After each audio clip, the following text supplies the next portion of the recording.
નમસ્કાર સંદેશ ન્યૂઝમાં આપનું સ્વાગત છે। બુલેટિન સાથે હું હિના। વાત કરવી છે દેશભરમાં આજે જન્માષ્ટમીની ધામધૂમથી ઉજવણી થઈ રહી છે, ત્યારે ગુજરાતના સુપ્રસિદ્ધ મંદિરોમાં ઉજવણીની રોનક જ કંઈક ઓર છે। દ્વારકામાં સવારથી જ દ્વારકાધીશના દર્શન માટે લોકોએ લાંબી કતારો લગાવી હતી, તો બીજી તરફ ડાકોર અને શામળાજીમાં પણ આવી જ સ્થિતિ જોવા મળી રહી છે। રાત્રે કૃષ્ણ જન્મ માટે તડામાર તૈયારીઓ જે છે તે થઈ રહી છે, કારણ કે ભક્તો પણ આતુરતાથી રાહ જોઈ રહ્યા છે।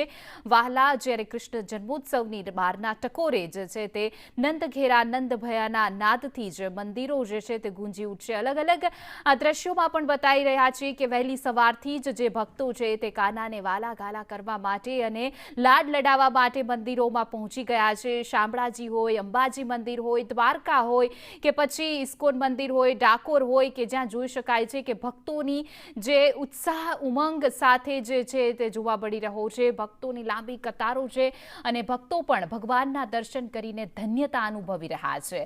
દ્વારકામાં પણ છેલ્લા 2 દિવસથી ભક્તો જે છે તે લગાતાર આવી રહ્યા છે અને જોઈ શકાય છે કે મંદિર પરિસરની બહારથી જે છે તે લાઈન જોવા મળી રહી છે।